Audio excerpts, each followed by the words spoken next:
Welcome to the Science of Self podcast, brought to you by Newton Media Group and Peter Hollins. Today is Thursday, September 22nd. Old School Grit. Lessons from history on willpower, tenacity, and resilience. Written by Pete Hollins, narrated by Russell Newton.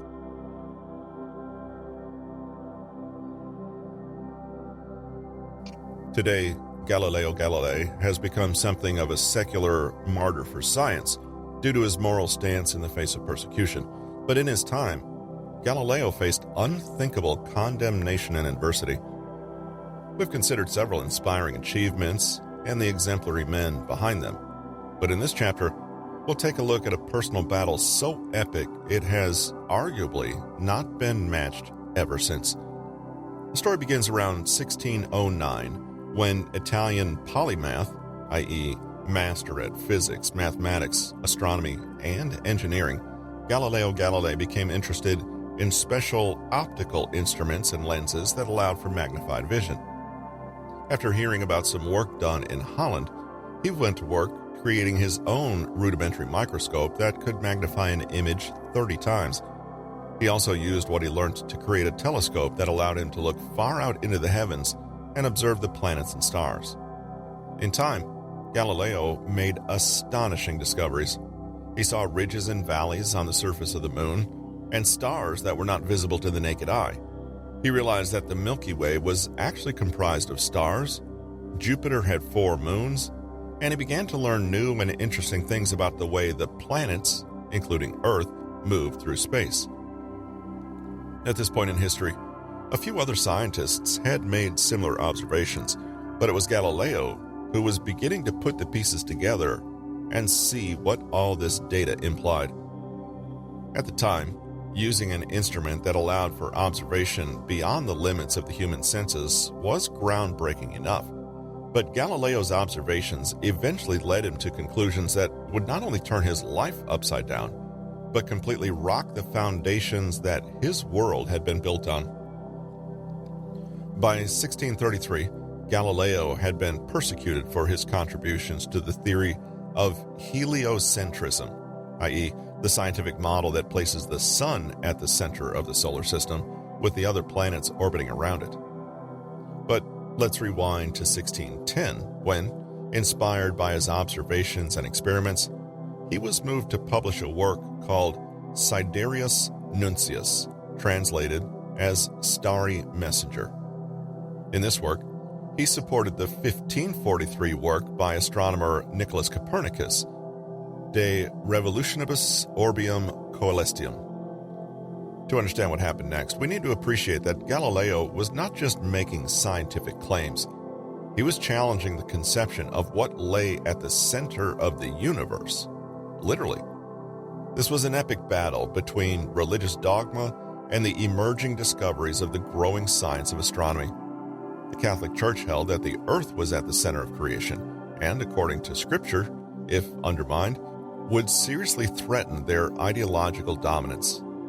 Their geocentric worldview was not just about the position of heavenly bodies. It was a complex, all-encompassing vision of how the universe was put together and man's rightful place in it. When Galileo suggested that the earth was not the center of everything, he was saying so much more. He was asserting his moral rights as a scientist over the religious rulers of the day.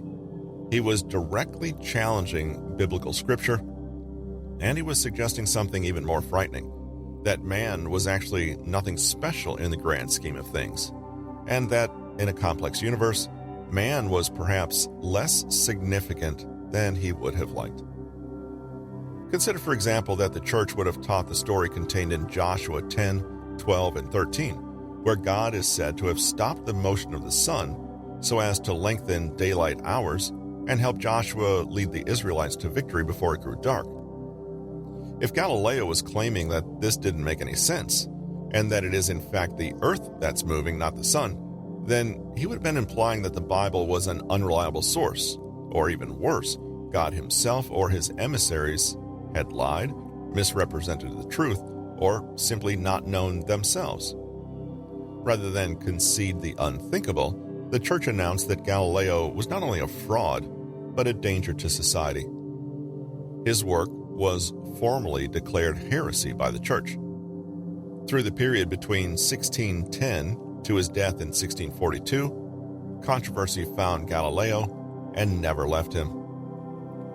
Galileo continued to publish his findings, continued to speak out about what he knew was the truth, and continued to ask further questions that his intellect and the scientific method allowed him to answer. Copernicus had also faced opposition, but it was different. He proposed the theory of heliocentrism based on theoretical arguments and logic. Galileo, however, brought concrete evidence to the table. He devised a tool that could directly observe and quantify data that supported Copernicus' initial conjectures. To make matters worse, Galileo refused to back down. He claimed that the Bible is not a scientific authority and that his work should not be judged wrong because it contradicted Bible passages. At the time, this would have been interpreted as breathtaking arrogance and sacrilege, almost akin to claiming that you know better than God. The scientist was warned continually and in the strongest terms to cease his inquiries and to soften his claims. Galileo's insistence set off debate all across the world, and the controversy raged on. The fight was messier than it appears at first glance. Galileo made claims, but also said that many of his observations were not conclusive, and there were in fact many scientific inconsistencies, which were seized by the Church to discredit him. There was plenty of genuine counter-evidence for heliocentrism at the time, and so even Galileo's scientific peers were conflicted. The Galileo affair unfolded over decades, which is how long you would expect the complete restructuring of ideology to take. Some members of the Church supported him, while some scientists condemned him. An elaborate smear campaign of myths and rumors attacked him and his credibility in countless creative ways. His work set off a long, complex, and heavily polarizing shift in society that is, in some ways, still unfolding today. Eventually, in 1633, the Roman Inquisition tried Galileo and found him guilty of heresy. He was sentenced to remain in his home for the rest of his life, which would turn out to be around 9 more years. The ending of the story is not a happy one. By the time Galileo died, heliocentrism had successfully been stamped out as a theory, and his life's work and publications were banned and suppressed.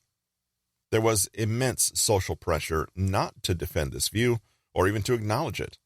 For a time, Pope Urban VIII had been congenial to Galileo and continued to act as his patron, but on the condition that he always treat the Copernican theory of heliocentrism as a mere hypothesis and not something that could genuinely undermine the Church's authority.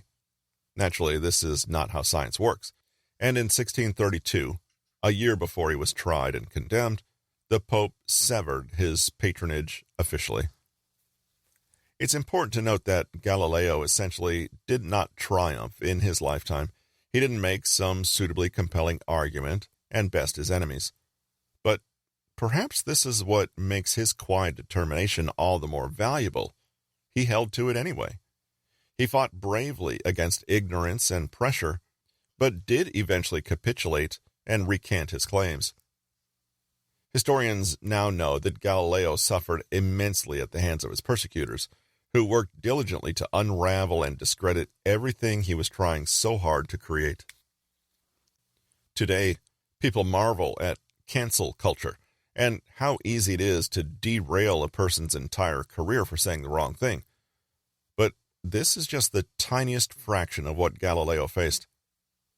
Can you imagine living in a world where expressing your scientific findings leads to the highest authorities in the land denouncing you and condemning you to house arrest for almost a decade? It took a long time for public opinion to change and for scientists gradually to realize the truth of Galileo's claims.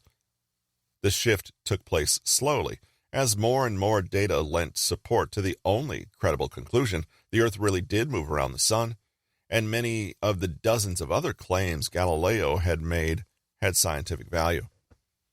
It took a whopping 359 years for the church to acknowledge their mistake and wrongdoing formally when Pope John Paul II apologized for the injustice of the Galileo affair. Of course, by this time, the apology meant little. Today, we live in the very world that the Catholic Church was seeking to prevent in suppressing Galileo's claims, and now almost nobody holds the worldview they were trying to preserve. Today, our attitudes towards tradition and scientific innovation are exactly reversed, with thanks in part to Galileo's influence. It's hard to comprehend the cultural and social implications of what unfolded around Galileo's time, and there are few neat and easy accounts of his story. What we can see, however, is that Galileo was a man of singular resilience and grit. Many of us like to think of ourselves as courageous free thinkers, but are we? Really? How many of us are blindly accepting of what is considered obviously true today? Ideas that will mystify and shame our descendants in 300 years' time. In other words, how many Galileos do we have languishing in our midst right now? Do we have the freedom to know who they are and the courage to stand with them, to perhaps even be them? Galileo was a scientist, but he was more than that. He teaches us about the power and dignity of holding on to what you know is right, even in the face of significant resistance and condemnation. Galileo wasn't exactly a moral crusader, however. He wasn't arguing for his opinion. He frequently expressed uncertainty in some of his own theories, and never claimed to be infallible. He never said, "I'm 100% right, and I'll shout it from the rooftops." Instead, his fight was for the freedom and entitlement to speak and to challenge the predominating worldview at the time. It was this, and not arrogance or unbridled conviction, that allowed him to continue to speak, despite being suppressed at every turn. In this way, he had something in common with others on our list. Sanders, Edison, and Beethoven, for example. They all had something within them that gave them an inner strength and gravitas. They set their course, they acted as they knew they must, and very little deterred them. Yes, Galileo did officially recant his views, but this does nothing to invalidate his decades of work towards the cause he knew in his conscience was worthwhile. When we choose a path that's worthy, we often find that it is bigger than our critics, our enemies, our saboteurs. The right path will even be bigger than our own fears and self-doubt. Galileo teaches us that resilience can come from anchoring yourself to a mission in life that's bigger than you. Petty ego concerns, public pressure, fashion, and passing fears can all make us fickle and unchangeable. But if we've sunk our teeth into a goal that really matters, it's so much harder to shake us loose from it. In fact, we might even be inspired by any resistance we encounter, doubly convinced in the value of us pushing on despite it all. If you want to be resilient, pick a worthy goal of the largest size you can imagine. Commit yourself to a path that you genuinely believe in, down to your bones. Going with the flow of other people's opinions is easy, but it won't make you resilient or robust.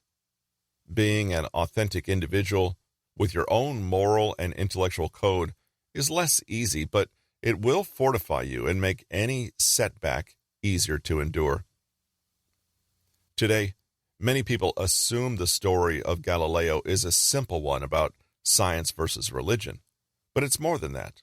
After all, Galileo remained a Catholic and man of faith all his life, despite being a dedicated scientist. He said, "I do not feel obliged to believe that the same God who has endowed us with sense, reason, and intellect has intended us to forego their use." Galileo's commitment was to the project of inquiry itself, to sense, reason, and intellect. He was able to endure because he saw his project as going beyond his own ego and immediate interests. Like other noteworthy figures in history, he used his own will and intelligence to grasp the world around him, rather than have others decide what he should think and why.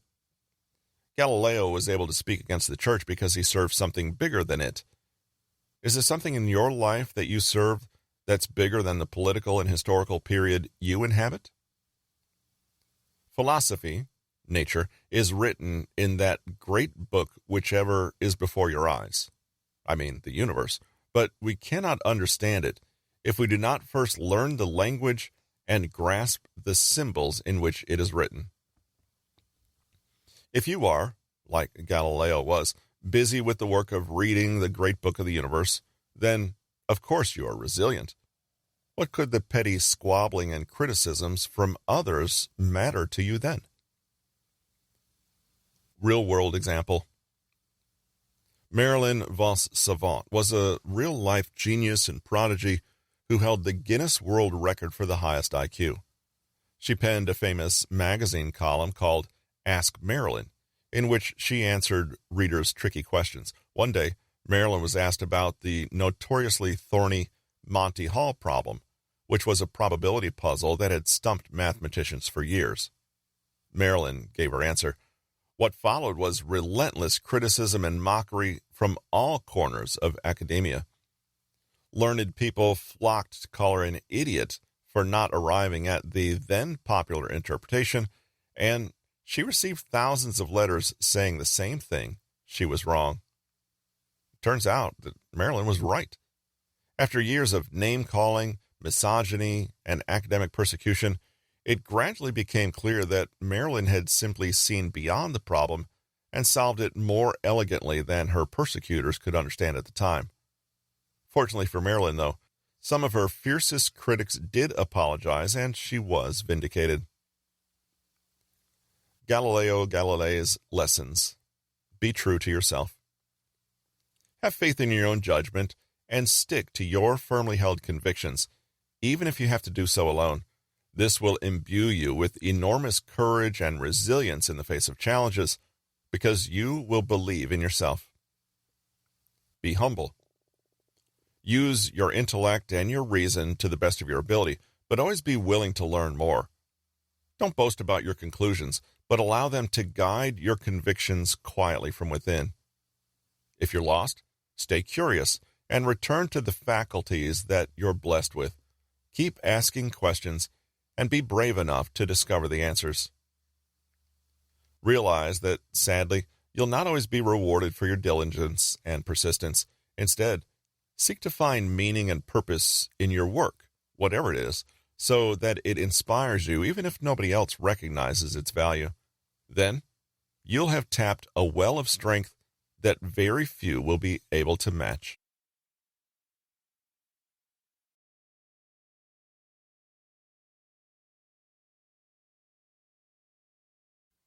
We'd like you to help us keep this podcast sponsor-free.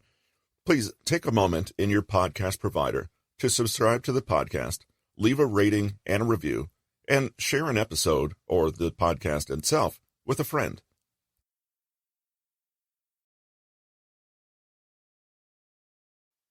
This has been Old School Grit, Lessons from History on Willpower, Tenacity, and Resilience, written by Pete Hollins, narrated by Russell Newton. Copyright 2022 by Peter Hollins. Production copyright by Peter Hollins.